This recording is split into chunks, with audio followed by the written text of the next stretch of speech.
یقیناً یہ وہ ماہ مبارک ہے، وہ عظیم اور بہت ہی متبرک مہینہ کہ جس کی ہر گھڑی رحمت بھری ہے۔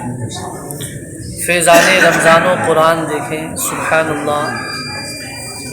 حضرت سیدنا عبداللہ بن عمر رضی اللہ تعالی عنہما کہتے ہیں کہ مکی مدنی سرکار شفیع روز شمار صلی اللہ علیہ وآلہ وسلم فرماتے ہیں روزہ اور قرآن بندے کے لیے شفاعت کریں گے۔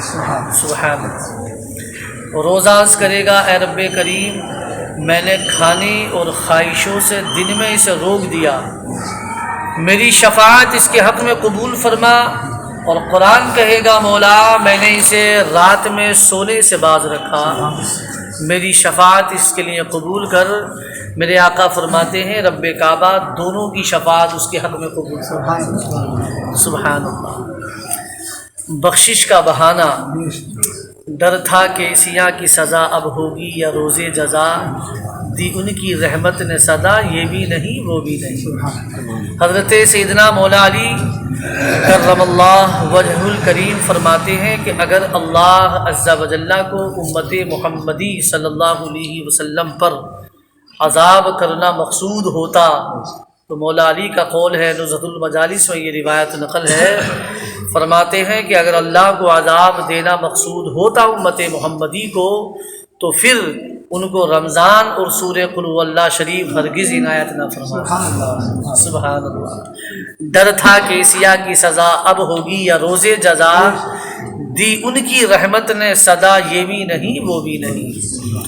حضرت سیدنا ابن عباس رضی اللہ تعالی عنہما سے روایت ہے کہ حبیب پروردگار احمد مختار دو جہاں کے تاجدار صلی اللہ علیہ وآلہ وسلم فرماتے ہیں، جس نے مکہ مکرمہ میں ماہ رمضان پایا اور روزہ رکھا، سبحان اللہ، بڑے خوش نصیب ہیں وہ مسلمان برادران ملت اسلامیہ کہ جن کا رمضان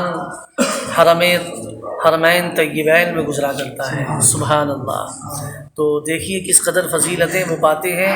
میرے آقا فرماتے ہیں ماہ رمضان پایا اور روزہ رکھا اور رات میں جتنا میسر آیا قیام کیا تو اللہ تبارک و تعالی اس کے لیے اور جگہ کے 1,00,000 رمضان کا ثواب لکھے گا۔ سبحان اللہ۔ اور روزانہ ایک غلام آزاد کرنے کا ثواب، اور ہر روز جہاد میں گھوڑے پر سوار کر دینے کا ثواب، اور ہر دن اور رات میں نیکی لکھے گا۔ اللہ اکبر۔ مکہ مکرمہ اللہ عز و جل کے پیارے حبیب صلی اللہ علیہ وسلم کا شہر ولادت ہے۔ اللہ نے اپنے حبیب مکرم کے صدقے میں کس قدر لطف و کرم فرمایا ہے کہ اس کے پیارے محبوب صلی اللہ علیہ وسلم کا کوئی غلام اگر ماہ رمضان مکہ مکرمہ میں گزار لے اور وہیں روزے تراویح کرے تو اسے دوسرے مقامات کے 1,00,000 ماہ رمضان کے برابر ثواب عطا کیا جائے گا، اور ہر روز و شب ایک غلام آزاد کرنے کا ثواب اور ایک عظیم الشان نیکی مزید اس کو حاصل ہوگی۔ کاش ہمیں بھی مکہ مکرمہ میں ماہ رمضان گزارنے کی عظیم سعادت نصیب ہو جائے اور اس میں ہر لمحہ عبادت کرنے کی بھی توفیق ملے، اور پھر ماہ رمضان گزار کر فوراً ہی عید منانے کے لیے اپنے پیارے آقا صلی اللہ علیہ وسلم کے روزے پرانوار پر حاضر ہو کر عیدی کی بھیک مانگیں، اور سبز سبز گنبد کے مکین رحمت للعالمین صلی اللہ علیہ وسلم کی رحمت جوش پر آئے، اور اے کاش آپ کے دستے پر انوار سے ہم گناہگار عیدی پائیں، اور یہ سب کچھ ان کے کرم سے ممکن ہے، کچھ بھی ناممکن نہیں ہے، سب ممکن ہے۔ مجرم بلائے آئے ہیں جاؤ کا ہے گواہ، پھر رد ہو کبھی یہ شان کریموں کے در کی ہے، مانگیں گے مانگے جائیں گے منہ مانگی پائیں گے،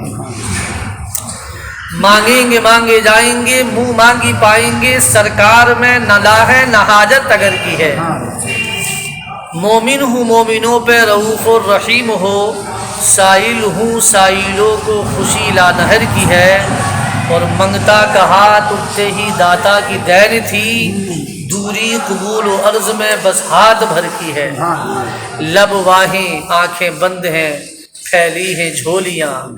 حضور اعلیٰ حضرت علیہ الرحمہ بارگاہ مصطفیٰ میں اس انداز میں عرض کرتے ہیں، یا رسول اللہ لب واہیں آنکھیں بند ہیں پھیلی ہیں جھولیاں، کتنے مزے کی بھیک تیرے پاک در کی ہے، کتنے مزے کی بھیک تیرے پاک در کی ہے۔